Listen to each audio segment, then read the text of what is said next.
Proportional Response. Book 1, Chapter 18, Part 7. Opening Moves 7. Cook jumped up out of his chair, and his tail lashed behind him as he'd finally managed to put some of the needed anger into himself. He stalked over to the sensor station and considered letting his claws come out, just for show. Bad enough that I have to die because some glory hound seeking a vote won't follow orders, but now I have to put up with a tailless incompetent who can't even read his sensors. Much to Cook's surprise, however, the humans hadn't moved. He stalked back to his seat and began to issue orders in tones as harsh as he could make them, trying to get his men angry at their fates rather than resigned to it. When the promised fleets finally arrived, humans still hadn't moved. The Admiral of the First Fleet spoke with sharply barbed polite phrases as he expressed surprise at the station's survival. After a few minutes of arguing, the Admiral finally ordered a shuttle to take a QCO ham and go out to look at the human fleet while continuously broadcasting. It didn't take long for the little craft to make the jump to FTL. Then came even more waiting. Cook switched off the comms line to the two admirals, having grown tired of implied threats and comments about him being a washed-up commander assigned to a third-rate construction station. His red-hot anger had begun to cool, but he tried to keep it at a low burn, however. Anything to keep the fear from the gnawing at the pit of his stomach. At last, the shuttle got within range of the fleet and cut its singularity. Its initial sensor sweep of the area revealed nothing. Finally, after nearly an hour and moving into what should have been visual range of the fleet, the shuttle found something. Another hour later, and they closed on the thing. A box only slightly larger than the shuttle, tumbling lazily in space, emitting all kinds of noise into the EM spectrum. Cook stood and walked out of the command center before the fleet admirals could force his comms officer to put them through. He locked the door to his office, opened the drawer which held his sidearm, and decided to just skip the court-martial. Welcome to Galileo, the most diverse planet in the Confederation.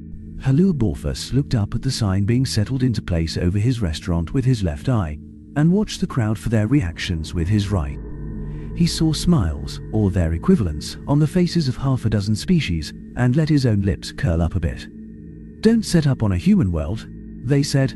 Humans know how they like their shellfish, they said. Like some landwalker could possibly prepare such delicacies as well as an Arab zoo. His wife came up to him and turned to admire the sign as well. He put an arm around her and turned his left eye from the sign to meet her gaze. She spun the eye she'd focused on him in a "we sure showed the doubters" sort of gesture. 12 years ago, we faced bankruptcy, despite having rave reviews for our shellfish. Then that one human walks into the place and can't get enough. Now, here we are, on a human world, one which prides itself on accepting everyone, and I am having to beat franchising offers off with a stick. His wife sighed contentedly, and he echoed her a moment later, then gave her another squeeze. Then the sirens rang out. Both of his eyes widened in fear as his phone, and every phone around him, it seemed, chimed with a sound he'd never heard before. He looked to his wife in panic and saw the same fear in her large, round eyes. They checked their phones and saw a terse message directing them to a nearby shelter. His eyes worked their way back and forth in syncopation, the equivalent of a human headshake.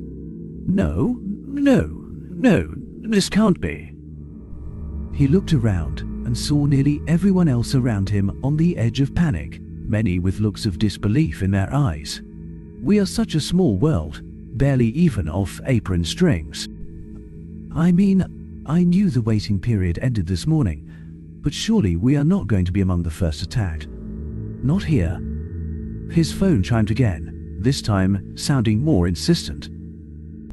Whatever the humans were using to direct people to shelter seemed to be paying attention to who was and wasn't moving. He'd gotten a text, probably automated, asking why he wasn't making his way to shelter, and if he needed assistance. He looked around again at the stunned faces around him, and they all began to move, almost as one, to the place they had been told to go. Well, almost all of them. Some of the humans, with stubborn looks on their faces, turned their phones off and began to walk away in their own direction. He grasped his wife's hand tightly.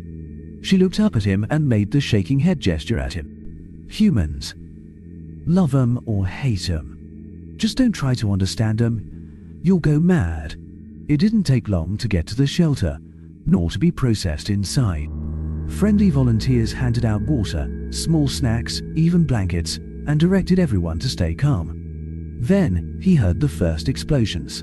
People gasped, moaned, rocked back and forth, or stared blankly ahead. A few huddled around the screens in the wall, trying to see what was happening outside. Halur jumped in surprise when a roar came from the direction of every screen at once. He closed his eyes and held his wife tight, whispering his love into her ear, and waited for the end. The roar continued, and he finally recognized hoots of triumph. Then, words, "We're saved. The fleet is here. Take that, Zoltan scum." Halur relaxed, and his wife stopped trembling beneath him. They had a few more explosions filter in from above, but the celebratory mood from the screen watchers quickly drowned such noises out. Corporal Carthan Ranash of the Confederated Navy tried not to growl in agitation as he sat and looked at his radar screen. Radar? Umph. This thing no more uses radar than my mother's skillet did, but humans and their traditions. The ironic thought stopped his contented purring as he squashed it for what felt like the millionth time. Today. He looked to the clock and the countdown timer right beside it, and had to concentrate to keep his fur from bristling. Finding out that the humans understood what that meant, just as well as his fellow Ruxa did, had been slightly unnerving. He refocused on his job, but his mind continued to wander. Part of him feared that this world, Serenity, would not be attacked, and he would miss out on the action. The other part of him feared that it would be attacked, and he'd end up spending the battle sitting here in front of this damned screen. I joined the human military because I wanted to kill some sultans, not to sit in the space monitoring station of one of their oldest colonies and track ships. Damn it. Still, the posting hadn't been all bad. Human females were fun, at least, once he got past their hairlessness. He found so many of them had such a thing for his kind. When he found out that they'd been comparing him to a domesticated house pet, he'd been a little annoyed, of course, but, of course, the nightlife was the only thing to recommend this particular assignment, and that galled him. He didn't join the military to have his way with alien women, he joined to kill those damned lizards. Not something he'd get a chance to do here, in one of the safest postings in all of Confederated space. He checked the countdown clock again. Just a few hours now, until absolutely fuck all happened here, in this stronghold of, hang on, what was that blip? The icon on his screen moved way too fast to be a heavy cargo hauler, but put off way too much mass to be anything less. His eyebrows furled, and he started to key in commands to order the system to run a self-diagnostics check as he checked the countdown on the wall again. When he looked back to his screen, it had updated with a projected flight path and an estimated time to orbit for the approaching mass. Excitement welled up in him so fast that he roared as he hit the red alert button. Everyone stopped moving and turned to him, the commander giving him a somewhat annoyed look. He pushed off his chagrin and spoke in crisp tones. "Sir, unidentified mass coming in at military FTL speeds. Looks like a fleet, sir.